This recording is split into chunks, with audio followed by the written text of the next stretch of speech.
Hello बच्चों, last video में हम लोग एटॉमिक रेडियस के बारे में पढ़ना शुरू किए थे और उसमें हम लोगों ने एटॉमिक रेडियस की डेफिनेशन और उसके टाइप हम लोगों ने पढ़ लिए थे। आज हम लोग पढ़ते हैं फैक्टर्स अफेक्टिंग एटॉमिक रेडियस। ठीक, तो सबसे पहला फैक्टर होता है एटॉमिक रेडियस को अफेक्ट करने वाला, वो होता है नंबर ऑफ शेल। ठीक है, आप इसको ऐसे एज्यूम कर लीजिए कि कोई बॉल है और उसके ऊपर आप लेयर बाय लेयर क्या कर रहे हैं, लेयर चढ़ाते चले जा रहे हैं, तो ऑब्वियस सी बात है उसकी साइज़ क्या होगी, इंक्रीज होगी। तो इसीलिए एटॉमिक रेडियस जो है वो डायरेक्टली प्रोपोर्शनल है किसके, नंबर ऑफ शेल के। क्लियर, नंबर ऑफ शेल अगर बढ़ाएंगे तो एटॉमिक रेडियस बढ़ेगा। फॉर एग्जांपल लिथियम है, सोडियम, पोटेशियम, रुबीडियम और सीजियम। लिथियम में 2 शेल होते हैं, सोडियम में 3 शेल होते हैं, पोटेशियम में 4 है, रुबीडियम में 5 हैं, सीजियम में आपको 6 शेल मिलेंगे। ठीक है, तो आप देखेंगे कि ये लगा और इसका साइज़ जो है वो शेल के हिसाब से क्या होता जाता है, ये इंक्रीज होता जा रहा है। क्लियर। दूसरा, एटॉमिक रेडियस जो होता है ये इन्वर्सली प्रोपोर्शनल होता है जेड इफेक्टिव के। जेड इफेक्टिव क्या होता है, net attractive force on valence shell electron. तो ऑब्वियस सी बात है जितना ज़्यादा अट्रैक्टिव फोर्स लगेगा वैलेंस शेल के जो इलेक्ट्रॉन है न्यूक्लियस के उतना ही नज़दीक आएंगे, और न्यूक्लियस के इतना नज़दीक आएंगे साइज़ उतना ही क्या होगा, छोटा होगा। फॉर एग्जांपल कि lithium, beryllium, boron, carbon, nitrogen, oxygen, fluorine, तो ये सेम पीरियड के हैं सब, और हम लोगों ने पढ़ा है कि सेम पीरियड में लेफ्ट टू राइट जाने पे जेड इफेक्टिव क्या होता है, बढ़ता है। तो जेड इफेक्टिव बढ़ेगा तो एटॉमिक रेडियस क्या हो जाएगा, घट जाएगा। ठीक है, तो लेफ्ट टू राइट जाने पे एटॉमिक रेडियस जो है वो घट रहा है। ठीक, अगला है जो एटॉमिक या आयनिक रेडियस इसको बोल सकते हैं। ठीक है, आयनिक रेडियस जो होता है इन्वर्सली प्रोपोर्शनल होता है किसके, पॉजिटिव चार्ज के। अगर किसी आयन के ऊपर पॉजिटिव चार्ज है तो, और वो पॉजिटिव चार्ज जितना ज़्यादा होगा उसका रेडियस उतना ही कम होता है। ठीक है, ऐसा क्यों होता है, सिंपल सा उसको हम लोग एक एग्जांपल से यहाँ समझ सकते हैं कि जैसे सोडियम है, तो सोडियम में से एक इलेक्ट्रॉन निकाल दीजिए, क्या बन जाएगा, Na+। ठीक है, तो सोडियम में कितने 11 प्रोटॉन है, 11 इलेक्ट्रॉन है, और सोडियम प्लस में क्या है, 11 प्रोटॉन है, 10 इलेक्ट्रॉन है।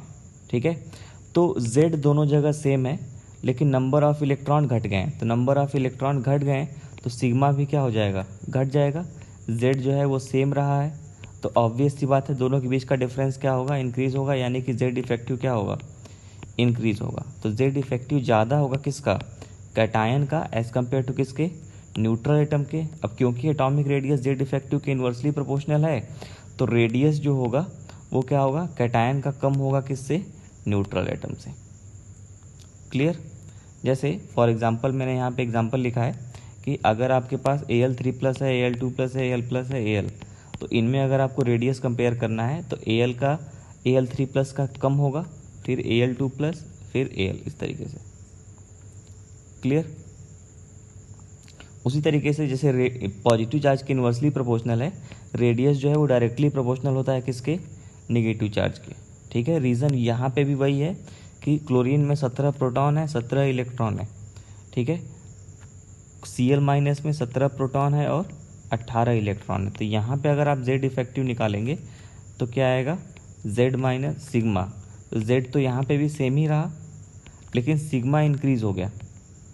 सिग्मा इंक्रीज होने का मतलब दोनों के बीच का डिफरेंस क्या होगा, कम हो जाएगा, यानी Z इफेक्टिव यहाँ पे क्या हो रहा है, डिक्रीज हो रहा है। तो Z इफेक्टिव डिक्रीज होगा तो साइज़ क्या होगा, साइज़ क्या होगा, इंक्रीज होगा। यानी कि Z इफेक्टिव जो है एनायन का कम होता है किससे, न्यूट्रल एटम से। ठीक है, तो साइज़ जो होगा वो एनायन का ज़्यादा होगा किससे, न्यूट्रल एटम से। ठीक है, तो जैसे मान लीजिए कि अगर आपके पास N3- है, N2- है, N- है, N है, N+ है, N2+, है, N3+, तो जहाँ पे नेगेटिव चार्ज है वहाँ पे साइज़ बड़े ज़्यादा होगा, फिर N2-, फिर N-, फिर N, फिर N+, जैसे जैसे पॉजिटिव चार्ज बढ़ता चला जाएगा साइज़ कम होता चला जाएगा। क्लियर। अब आते हैं हम लोग पीरियोडिक ट्रेंड पे। पीरियोडिक ट्रेंड में अगर आप लेफ़्ट टू राइट जाएंगे, ठीक, तो लेफ़्ट टू राइट में जाने पे मैं ऊपर ही क्लियर कर चुका हूँ कि नंबर ऑफ शेल क्या रहता है, 2 फैक्टर हैं, नंबर ऑफ शेल और Z इफेक्टिव मेनली। ठीक है, तो number of shell same period में कांस्टेंट रहता है। ठीक है, क्योंकि जैसे सेकेंड पीरियड में 2 शेल होगा, थर्ड पीरियड में 3 शेल होंगे सब में, लेकिन Z effective left to right जाने पे इंक्रीज़ होता है, ये मैंने ऊपर शो किया है। तो जेड इफेक्टिव इंक्रीज होता है तो साइज़ क्या होगा, डिक्रीज होगा। क्लियर। टॉप टू बॉटम जब जाएंगे आप, तो मैंने बताया था जेड इफेक्टिव क्या रहेगा, कांस्टेंट रहेगा, जेड इफेक्टिव कांस्टेंट रहेगा, और नंबर ऑफ शेल क्या होंगे, ये इंक्रीज़ हो रहे हैं, नंबर ऑफ शेल ऊपर से नीचे जाने पे इंक्रीज़ हो रहे हैं, ये मैंने ऊपर यहाँ पे आपको दिखाया है। ठीक है, ये वाले में देखिए नंबर ऑफ शेल ऊपर से नीचे जाने पे क्या हो रहा है, इंक्रीज़ हो रहा है। देखिए पहले 2 थे, फिर 3, 4, 5 ऐसे सो ऑन। ठीक, तो ये तो टॉप टू बॉटम जाने पे नंबर ऑफ शेल इंक्रीज़ हो रहा है, तो एटॉमिक रेडियस भी क्या होगा, इंक्रीज़ होगा। ठीक, लेकिन इसमें कुछ एक्सेप्शंस हैं। ठीक है, एक्सेप्शंस देखिए क्या हैं कि जैसे अगर आप सेकेंड पीरियड में बात करें तो सेकेंड पीरियड में कौन है, लिथियम है, बेरिलियम है, बोरॉन है, कार्बन है, नाइट्रोजन है, ऑक्सीजन है, फ्लोरीन है और नियॉन है। ठीक, तो लिथियम से बेरिलियम की तरफ जाएंगे तो साइज़ डिक्रीज़ होगा, बेरिलियम से बोरॉन की तरफ जाएंगे तो साइज़ डिक्रीज़ होगा, बोरॉन से कार्बन की तरफ जाएंगे साइज़ डिक्रीज़ होगा, फिर डिक्रीज़ होगा, डिक्रीज़ होता जाएगा। ये काम फ्लोरीन तक होता है, लेकिन फ्लोरीन से जब नियॉन जाते हैं तो साइज़ इंक्रीज़ होता है। ठीक है, उसी तरीके से P3 में भी अगर पीरियड 3 में भी देखेंगे तो पहले साइज़ डिक्रीज़ होगा, कहाँ तक डिक्रीज़ होता है, ये क्लोरीन तक डिक्रीज़ होता है, और फिर क्लोरीन, लेकिन जब क्लोरीन से आर्गन जाते हैं तो साइज़ इंक्रीज़ होता है। तो बेसिकली जब ग्रुप 17 से ग्रुप 18 जाते हैं तो साइज़ क्या होता है, बढ़ता है। ठीक है, रीज़न क्या है इसका, तो रीज़न कई लोग देते हैं कि फॉर नोबल गैस, ठीक है, हम लोग क्या कर सकते हैं, for noble gas we can only calculate van der Waals force, van der Waals radius.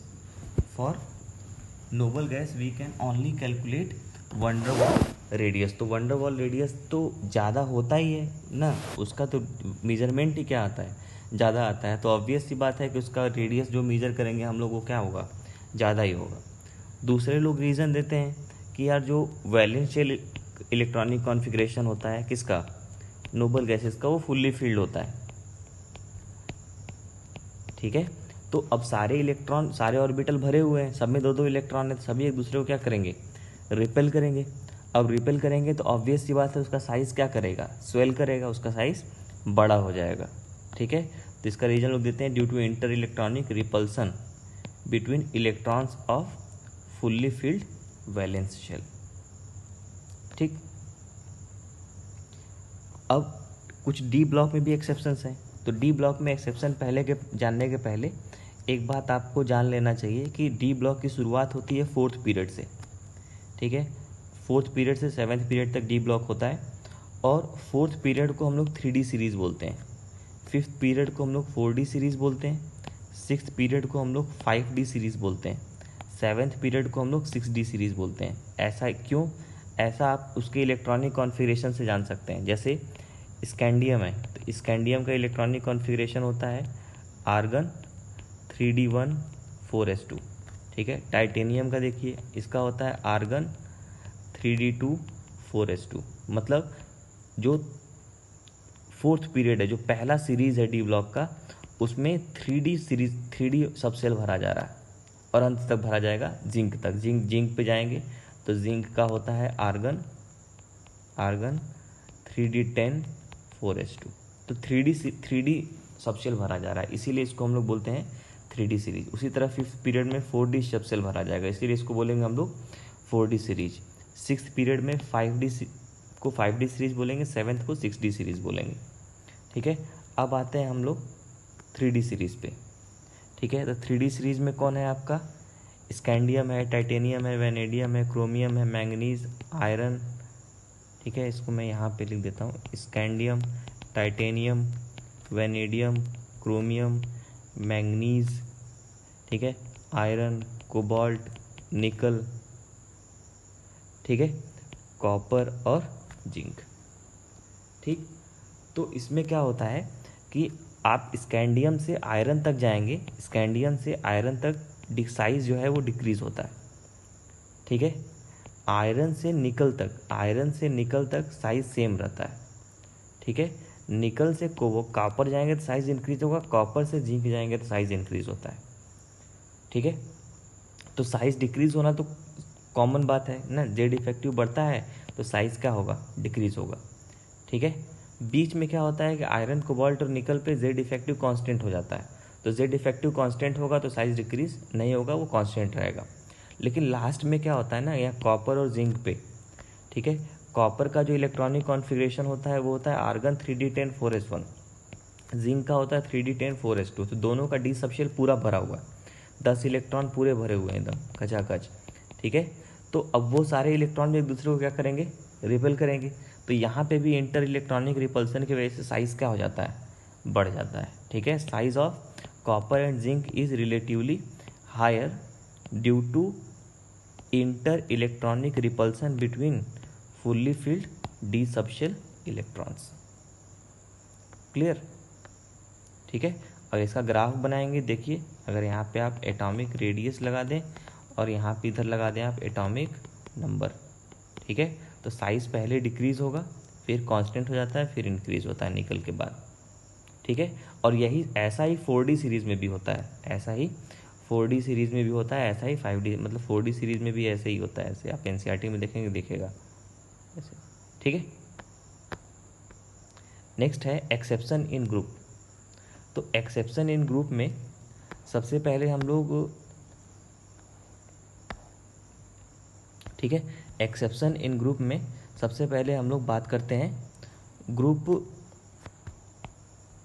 3 और 4 की। ठीक है, ग्रुप 3 में कौन आता है, स्कैंडियम है, ठीक है, वाइट्रियम है, लैंथेनम है और एक्टिनियम है।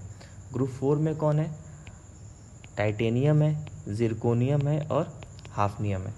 तो अगर आप ग्रुप 3 या ग्रुप 3 के पहले वालों में देखेंगे G1 G2 G3 में, तो वहाँ पे तो नॉर्मल पैटर्न फॉलो होता है कि ऊपर से नीचे जाने पे साइज़ क्या होता है, इंक्रीज़ होता है।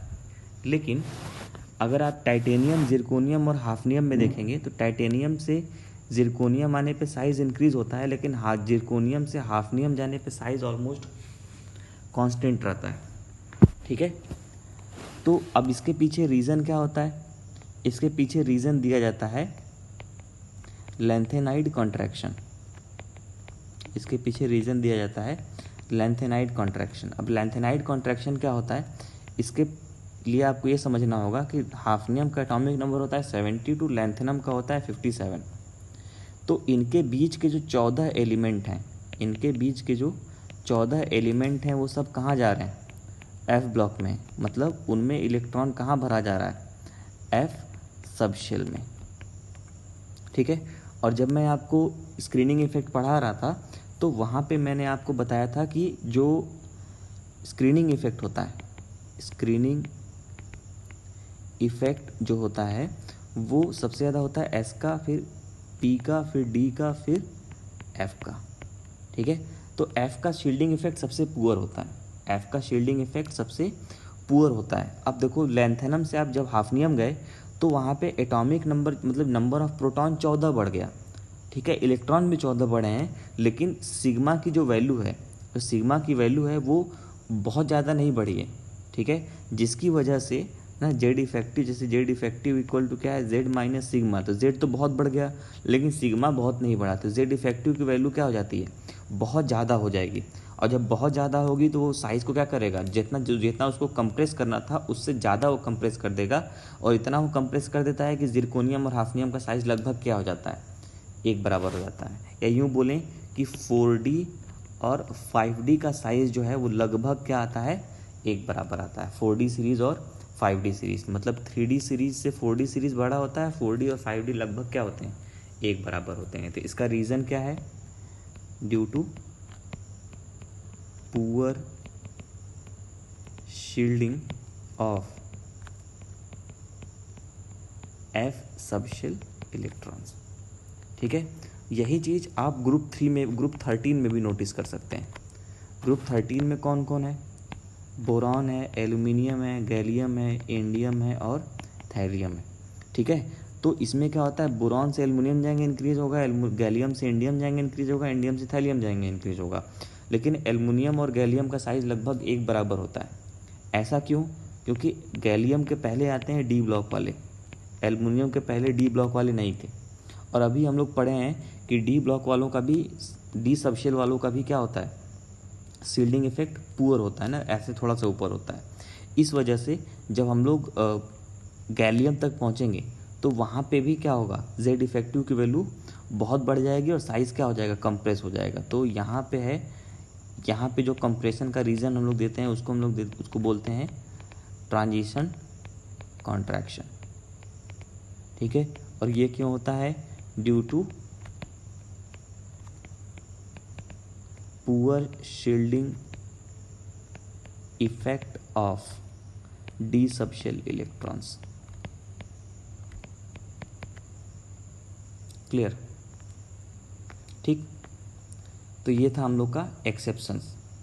अब हम लोग थोड़ा सा आते हैं, ये लास्ट टॉपिक है हमारा आयनिक रेडियस का, ठीक है, कि comparison of radius of iso electronic species, ठीक है। आइसो इलेक्ट्रॉनिक स्पीसीज क्या होते हैं, जिनमें नंबर ऑफ इलेक्ट्रॉन क्या होते हैं, सेम होते हैं, ठीक है। जैसे मान लीजिए N3- है, O2- है, F- है, नियॉन है, Na+, Mg2+ है, ठीक है। तो Z की वैल्यू कितनी है, 7, 8, 9, 10, 11, 12, ठीक है।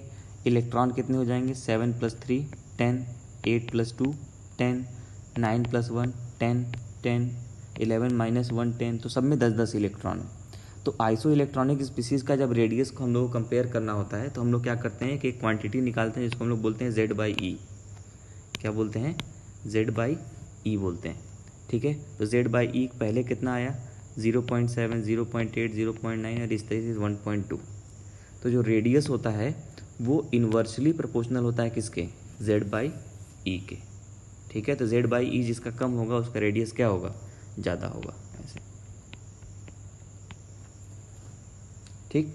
यही काम आप दूसरे अगले पीरियड वाले पे कर सकते हैं, ठीक है। अगले जो set of iso electronic species हैं जैसे P3-, ठीक है, H2-, ठीक, Cl-, आर्गन, K+, Ca2+, ठीक है।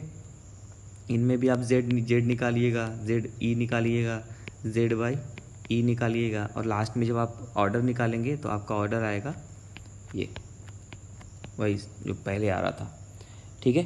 तो ये था हम लोग का लेक्चर नंबर 4। नेक्स्ट वीडियो में हम लोग पढ़ेंगे अबाउट आयोनाइजेशन एनर्जी, ठीक। तो आज के लिए इतना ही, थैंक यू।